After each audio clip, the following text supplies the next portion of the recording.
Okay, तो आज हम इस वीडियो के अंदर थोड़ा सा लिक्विडिटी को और डीपली रेड करने वाले हैं। जो हमारे पास फर्स्ट एग्जांपल है वो है इक्वल हाइस की।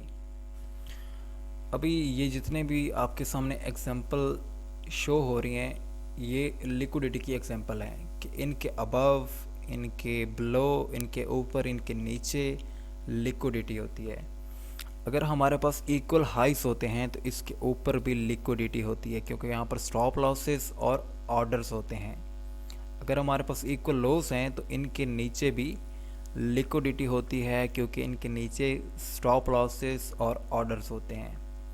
सेम अगर हमारे पास इक्वल हाइस हैं, ये भी इक्वल हाइस होते हैं। जब मोमेंटम शिफ्ट हो रहा होता है तो ये भी इक्वल हाइस होते हैं सम टाइप, ये कुछ इस तरीके का, तो ये इक्वल हाइस होते हैं। तो जब मोमेंटम शिफ्ट होता है, जब स्ट्रक्चर चेंज होता है, तो यहाँ पर भी लिक्विडिटी होती है। सम टाइम प्राइस क्या करती है कि दोबारा से ऊपर जाती है, इस सप्लाई जोन में जाकर टैप होती है, यहाँ से लिक्विडिटी ग्रैब करती है और दोबारा से नीचे आती है। तो ये भी लिक्विडिटी की टाइप है, क्योंकि इसके ऊपर, इसके नीचे, हर एक स्विंग हाई के नीचे, हर एक स्विंग लो के नीचे ऑर्डर्स हैं। प्राइस नीचे आई तो उसने ये लिक्विडिटी ग्रैब की, प्राइस अगर ऊपर जाती है तो वो ये लिक्विडिटी ग्रैब करेगी। सेम जब मोमेंटम शिफ्ट होता है टू द अपसाइड, तो हमारे पास जब मोमेंटम शिफ्ट होता है, जब स्ट्रक्चर ब्रेक होता है, तो यहाँ पर भी लिक्विडिटी होती है, क्योंकि प्राइस फाइनली इस डिमांड जोन में टैप नहीं हुई होती। ये सम टाइम होता है, इसे इंड्यूसमेंट भी कहते हैं, क्योंकि प्राइस फाइनली जो हमारा डिमांड जोन है उसमें टैप नहीं होती, और डिमांड में टैप हुए बगैर प्राइस ऊपर जाना शुरू कर देती है। तो सम टाइम क्या होता है कि प्राइस रिटर्न करती है, यहाँ पर इक्वल लोस बनाती है, देन थोड़ा सा ऊपर जाती है, देन रिटर्न करती है, फाइनली इक्वल लोस के ऊपर, फाइनली जो इक्वल लोस के नीचे लिक्विडिटी होती है उसको करती है ग्रैब, और फाइनली डिमांड जोन में टैप होने के बाद वो अपना स्ट्रक्चर कंटिन्यू करती है और दोबारा से स्विंग हाइस के ऊपर, स्विंग लोस के ऊपर नीचे लिक्विडिटी को ग्रैब करती जाती है। देन जो तीसरी एग्जांपल है वो है ट्रेंड लाइन लिक्विडिटी। अगर हमारे पास एक ट्रेंड लाइन आ रही है जो कि बीरिश मार्केट के अंदर होती है, जिसका स्लोप नीचे का होता है, तो इसके ऊपर भी हमारे पास ऑर्डर्स हैं, इस ट्रेंड लाइन के ऊपर भी हमारे पास ऑर्डर हैं, लिक्विडिटी हैं, और लिक्विडिटी को हम इस जो ये साइन होता है डॉलर का, इससे शो करते हैं, या फिर एक्स का साइन, ये हम यूज़ करते हैं लिक्विडिटी के लिए। तो इस ट्रेंड लाइन के ऊपर भी ऑर्डर्स, क्योंकि जब ये ट्रेंड लाइन फॉर्म हो रही है तो हमारे पास स्विंग हाई भी फॉर्म हो रहे हैं और स्विंग लो भी फॉर्म हो रहे हैं। प्राइस स्विंग लो से भी लिक्विडिटी ग्रैब कर रही है और स्विंग हाई से भी लिक्विडिटी ग्रैब करेगी।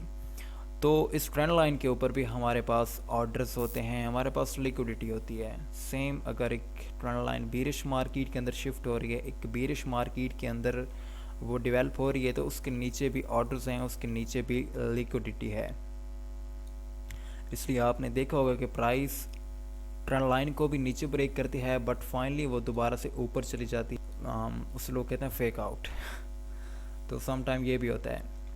और जब एक रेंज होती है, चाहे प्राइस इस रेंज के अंदर मूव कर रही हो, वो हाई टाइम फ्रेम की हो या फिर लोअर टाइम फ्रेम की हो, तो उस रेंज के ऊपर भी लिक्विडिटी होती है, उस रेंज के नीचे भी लिक्विडिटी है।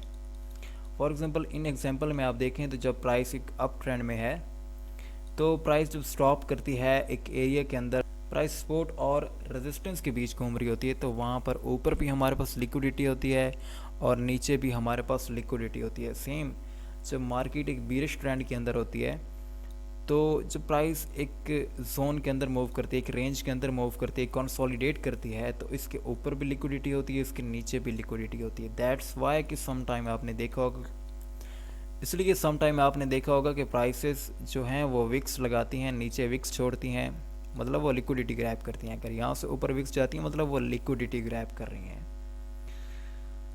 तो विक्स जब सम टाइम आपने देखा होगा कि एक ह्यूज कैंडल के साथ, एक मोमेंटम कैंडल के साथ हमें विक देखने को मिलती है। एक कैंडल ऊपर जाती है, देन फाइनली वो विक्स लगाकर नीचे क्लोज हो जाती है। तो इसका मतलब क्या है कि ये जो विक है ये जस्ट लिक्विडिटी ग्रैब करने के लिए थी, और प्राइसेस फाइनली इस विक्स के बाद नीचे ट्रांसफ़र होना शुरू हो जाती हैं, नीचे जाना स्टार्ट कर देती हैं।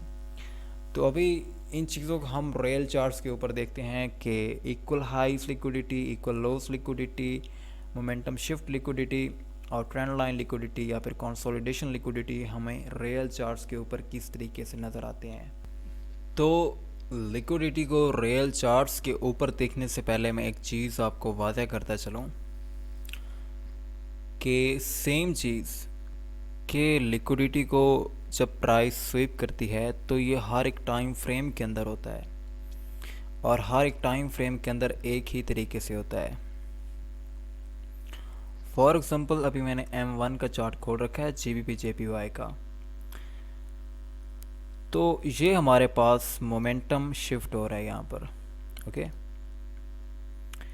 तो जब ये मोमेंटम शिफ्ट हो रहा है तो मतलब इसके ऊपर भी लिक्विडिटी है। It might be possible price next time जाए, लिक्विडिटी को यहाँ से उठाए, लिक्विडिटी स्वीप करे and then moves to the down side.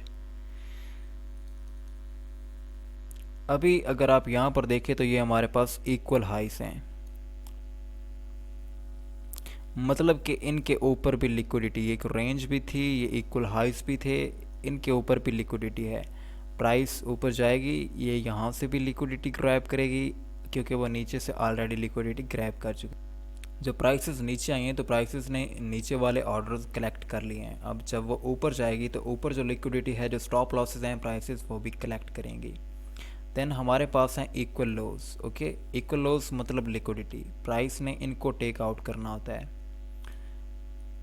Next देखें तो प्राइस ने इनको टेक आउट भी किया है। प्राइस इक्वल लोज, प्राइस जब आई ये थे हमारे पास इक्वल लोज, प्राइस ने इन इक्वल लोज को यहाँ पर लिक्विडेट किया, then finally moves to the upside. तो ये हमारे पास हर एक टाइम फ्रेम के अंदर होता है और हर एक टाइम फ्रेम के अंदर एक ही तरीके से होता है। फॉर एग्जांपल ये हमारे पास था एक स्विंग लो, प्राइस आई, इसके नीचे क्लोज हुई, लिक्विडिटी ग्रैब की and then finally moves to the upside. Same हमारे पास इक्वल लोज थे, प्राइस नीचे आई, लिक्विडिटी ग्रैब की। ये हमारे पास एक स्विंग हाई था, ये स्विंग हाई था, इनके ऊपर क्या, इनके ऊपर है लिक्विडिटी। प्राइस ऊपर गई, लिक्विडिटी ग्रैब की। After grabbing the liquidity, after sweep of liquidity, price finally come to the downside, tap into demand zone and then moves to the upside। जब प्राइस ने यहाँ से लिक्विडिटी ग्रैब की और demand zone में tap होने के बाद प्राइस ऊपर गई तो प्राइसेस ने दोबारा से क्या लगाया, इक्वल हाइज। इक्वल हाइज मतलब लिक्विडिटी। देन फाइनली प्राइसेस ऊपर गई, लिक्विडिटी ग्रैब की। After grabbing the liquidity, price comes to the down side. तो ये ज़रूरी नहीं है कि प्राइस जब भी लिक्विडिटी ग्रैब करें, चाहे वो इक्वल हाइस के ऊपर हो, इक्वल लोस के ऊपर हो, चाहे स्ट्रक्चर के ऊपर हो, तो ज़रूरी नहीं है कि लिक्विडिटी ग्रैब करने के बाद, ऑर्डर्स कलेक्ट करने के बाद जो प्राइस है वो अपोजिट मूव शुरू कर दे, प्राइस रिवर्स हो जाए। लेकिन मोस्ट ऑफ द टाइम यही होता है। तो फॉर एग्ज़ाम्पल आप यहाँ पर देखें, वही टाइम फ्रेम, वही pair, equal highs, liquidity, price आई, प्राइस ने लिक्विडिटी ग्रैब की और जैसे ही प्राइस ने लिक्विडिटी ग्रैब की, प्राइस रिवर्स हो गई। और जब प्राइस नीचे आई ये लिक्विडिटी स्वीप करने के बाद, तो जो लिक्विडिटी यहाँ पर थी, जो लिक्विडिटी यहाँ पर थी, प्राइस ने वो यहाँ पर स्वीप की और लिक्विडिटी स्वीप करने के बाद then finally prices moves to the upside. और जो इस स्विंग हाई के ऊपर लिक्विडिटी थी वो भी स्वीप की, क्योंकि जो लोग यहाँ से सेल कर रहे थे उनके स्टॉप लॉस कहाँ थे, अबव द हाई। तो प्राइसेस ने वो लिक्विडिटी भी स्वीप की।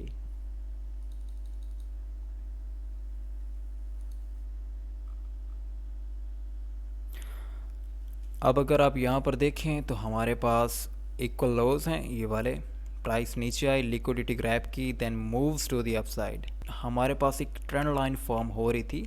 जब हमारे पास ये लगा लोअर लो, फिर ये लोअर लो लगा, तो हमारे पास एक ट्रेंड लाइन आ गई और ये ट्रेंड लाइन फिर लिक्विडेट हुई। कैसे लिक्विडेट हुई, जो इसके ऊपर लिक्विडिटी थी ये कुछ इस तरीके से आएगी। तो जब प्राइसेस इसके ऊपर गई, जब इसको ऊपर किया ब्रेक, देन फाइनली प्राइसेस ने वो लिक्विडिटी ग्रैब की, then moves to the down side.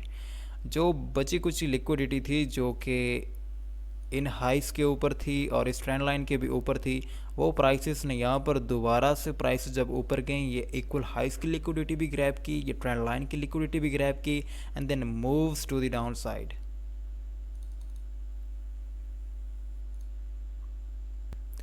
अगर आप यहाँ पर देखें तो ये जो होते हैं ना, ये होते हैं हमारे पास फ्लैट हाइज। फॉर एग्जांपल जो ये हैं जिसे मोमेंटम शिफ्ट कहते हैं, जब स्ट्रक्चर चेंज होता है तो ये हमारे पास होते हैं फ्लैट हाइज। सेम ये होते हैं flat lows, flat equal highs, flat equal lows. Same ये यहाँ पर थे हमारे पास फ्लैट इक्वल हाइज। प्राइस गई ऊपर, लिक्विडिटी ग्रैब की, इन हाइज के ऊपर जो थी, जो इस हाई के ऊपर थी, लिक्विडिटी ग्रैब करने के बाद प्राइस रिवर्स, प्राइस नीचे आई। सेम हमारे पास ये एक ट्रेंड लाइन फॉर्म हो रही थी, मतलब ये हमारे पास क्या थे, फ्लैट लॉस। प्राइस आई नीचे, लिक्विडिटी ग्रैब की, और लिक्विडिटी ग्रैब करने के बाद finally price moves to the upside. अभी ये जो ये विक है, इसके नीचे आने का मकसद क्या है, ये नीचे विक क्यों लगी इस कैंडल की, टू ग्रैब द लिक्विडिटी। जो इस लो के नीचे थी, जो इन लोस के नीचे थी, प्राइसेस ने वो लिक्विडिटी ग्रैब की। और सेम यही चीज़ अगर आप यहाँ पर देखें तो हमारे पास इक्वल लोस थे, प्राइस नीचे आई, लिक्विडिटी ग्रैब की, after grabbing the liquidity price reversed and moves to the upside. Then हमारे पास क्या थे, equal highs, swing highs. Price ने इनके ऊपर भी लिक्विडिटी ग्रैब की and then moves to the down side. Then दोबारा से जो इस हाई के ऊपर थी, जो यहाँ पर सेलर थे उनके स्टॉप लॉस कहाँ पर थे, अबव द हाई। प्राइस ऊपर गई, स्टॉप लॉस किए, लिक्विडिटी ग्रैब की, then moves to the down side. Okay, then हमारे पास क्या यहाँ पर इक्वल हाइज। ओके, देन ये equal highs in future liquidate हो चुके हैं। तो इस तरीके से प्राइस चलती है। प्राइस, लिक्विडिटी क्या है, प्राइस का फ्यूल है। प्राइस ने जहाँ भी मूव करना है तो वो लिक्विडिटी के बेस पर ही मूव करना है। लिक्विडिटी के एक जोन से प्राइस दूसरे जोन में ट्रैवल करती है। जिधर ऑर्डर्स होते हैं ज़्यादा, प्राइस उधर ही मूव करती है। जिधर ज़्यादा लिक्विडिटी होती है, प्राइस उधर ही मूव करती है। अभी यही चीज़ मैं आपको हायर टाइम फ्रेम के अंदर दिखाता हूँ। फॉर एग्ज़ाम्पल हमने H4 का टाइम फ्रेम ओपन किया, देन हमारे पास ये एक सप्लाई जोन था प्लस एक स्विंग हाई था। इसके ऊपर क्या है, लिक्विडिटी, और प्राइस ने फाइनली ये लिक्विडिटी भी स्वीप की। जब प्राइसेस ऊपर गई, देन सप्लाई जोन में टैप हुई and then moves to the down side. Same यही हमारे पास क्या फॉर्म हो रहा है, एक ट्रेंड लाइन, और इसके ऊपर क्या होता है, लिक्विडिटी। प्राइस ने ये ट्रेंड लाइन ब्रेक की, ऊपर गई, और जो भी लिक्विडिटी थी वो फाइनली इस ट्रेंड लाइन के ऊपर से उठाई, स्वीप की and then moves to the down side. और जो लिक्विडिटी इस स्विंग लो के नीचे थी वो प्राइस ने यहाँ पर उठाई, वो यहाँ पर की grab, then moves to the upside. देन वही चीज़ इस स्विंग हाई के ऊपर जो भी लिक्विडिटी थी वो प्राइस ने यहाँ पर उठाई, और जैसे ही प्राइस ने वो लिक्विडिटी ग्रैब की, price moves to the down side, और फिर फाइनल सप्लाई जोन में टैप हुई एंड देन स्ट्रक्चर को कंटिन्यू करते हुए नीचे चली गई। और जब प्राइस सप्लाई जोन में टैप हुई, उससे पहले हमारे पास क्या बने, इक्वल लोज। इक्वल लोज मतलब लिक्विडिटी। प्राइस ने फाइनली वो लिक्विडिटी भी ग्रैब की, और जैसे ही प्राइस ने वो लिक्विडिटी ग्रैब की, price moves to the upside. लेकिन ये ज़रूरी नहीं है कि प्राइस हमेशा लिक्विडिटी को ग्रैब करने के बाद रिवर्स हो जाए, लेकिन मोस्ट ऑफ द टाइम यही होता है। यही सेम चीज़ आप जिस मर्जी टाइम फ्रेम में चले जाएं, जिस मर्जी मार्केट में चले जाएं, यही सेम चीज़ हो रही है। Price liquidity to liquidity move कर रही है। जिधर ऑर्डर्स पड़े हुए हैं, जिधर पैसा पड़ा हुआ है, प्राइस उधर ही मूव कर रही है। फॉर एग्जांपल ये हमारे पास था स्विंग लो, प्राइस ने यहाँ से भी लिक्विडिटी ग्रैब की, ये स्विंग लो, प्राइस ने यहाँ से भी लिक्विडिटी ग्रैब की। जो यहाँ के बायर थे, जो यहाँ के बायर थे, उनके स्टॉप लॉसेस हुए। फॉर एग्जांपल यहाँ से किसी ने किया बाय, ओके, उसको स्टॉप लॉस कहाँ होगा, नीचे। प्राइस ने वो स्टॉप लॉस किया, अभी यहाँ पर उनके ऑर्डर्स भी पड़े होते हैं, स्टॉप ऑर्डर। तो जो लोग सेलर होते हैं वो सम टाइम क्या करते हैं कि स्टॉप लॉस के साथ ही नीचे अपना स्टॉप ऑर्डर भी लगा देते हैं कि अगर हमारा स्टॉप लॉस हुआ और प्राइस रिवर्स हो गई तो स्टॉप लॉस करने के बाद हमारा ऑर्डर एक्टिवेट हो जाएगा और प्राइस नीचे जाती जाएगी या फिर ऊपर जाती जाएगी, और हमारा जो लॉस होगा वो भी रिकवर हो जाएगा। बट ऐसा नहीं होता। प्राइस नीचे आई, स्टॉप आउट किया इस बंदे को जो यहाँ से एक्टिव हुआ था, मार्केट को डिमांड प्रोवाइड कर रहा था, उसको स्टॉप आउट किया। जो भी यहाँ पर सेलर, उनकी ट्रेड्स एग्जीक्यूट हुई और जैसी ट्रेड्स एग्जीक्यूट हुई price reverse, price moves to the upside. Then price ने क्या लगाया, equal highs. Okay, equal highs लगाने के बाद प्राइस रिवर्स, और रिटेल ट्रेडर्स के लिए क्या, double top. Okay, then finally price moves to the upside, grab the liquidity above this high. Then हमारे पास दोबारा से क्या है, इक्वल हाइज। ओके, ये थे जी हमारे पास इक्वल हाइज। जैसे कि आपको बताया गया कि किसी भी हमारे पॉइंट ऑफ इंटरेस्ट की तरफ जाने से पहले अगर हमारे पास इक्वल हाइज या इक्वल लोस बन जाते हैं, मतलब लिक्विडिटी प्राइस क्रिएट करती है और वो लिक्विडिटी ग्रैब भी करती है और देन हमारे जोन में टैप होती है, तो वो एंट्री और भी अच्छी होती है। प्राइसेस इम्पल्सिव वे में मूव करेंगी, प्राइसेस उस जोन से बड़ी तेज़ी से सेल या फिर बड़ी तेज़ी से ऊपर जाएंगी। प्राइसेस डिमांड को रिस्पेक्ट देंगी अगर वो डिमांड जोन होगा, प्राइसेस सप्लाई को रिस्पेक्ट देंगी अगर वो सप्लाई जोन होगा। फॉर एग्जांपल सप्लाई जोन है और हमारे पास इक्वल हाइज हैं, प्राइस लिक्विडिटी ग्रैब करेगी, हमारे सप्लाई जोन में टैप होगी और उसी तेज़ी के साथ सेलिंग होगी। देन अगर डिमांड जोन है और इक्वल लोस हैं तो प्राइस इंड्यूसमेंट करेगी, लिक्विडिटी ग्रैब करेगी एंड देन अप मूव करेगी डिमांड को रिस्पेक्ट देते हुए। और ये हर एक टाइम फ्रेम के अंदर इसी तरीके से चलता है, ये हर एक टाइम फ्रेम के अंदर मार्केट इसी तरीके से मूव करती है। जो भी मार्केट ओपन कर लें, जो भी पेयर ओपन कर लें, gold, GBP USD, GBP JPY या फिर स्टॉक्स में चले जाएं, जहां मर्जी चले जाएं, प्राइस इसी तरीके से मूव करती है। तो फॉर एग्जांपल ये हमारे पास था लास्ट स्विंग हाई और ये था हमारे पास स्विंग लो।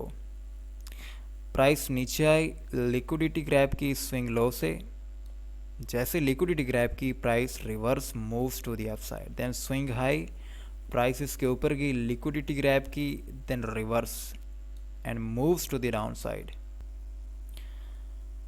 तो जब भी हमने ट्रेड करनी है हमने लिक्विडिटी का ख़ास ख्याल रखना है, हमने लिक्विडिटी को ट्रेड करना है। हमने स्टॉप लॉसेस के बाद जब लोगों के स्टॉप लॉस हो जाएंगे हमने तब इंटर होना है। हमने लिक्विडिटी नहीं बनना, हमने लिक्विडिटी को ट्रेड करना है, इंड्यूसमेंट को ट्रेड करना है। किस तरीके से करना है वो इंशाल्लाह जब हम एंट्री पॉइंट्स पर जाएंगे तो ये सारी चीज़ें क्लियर हो जाएंगी।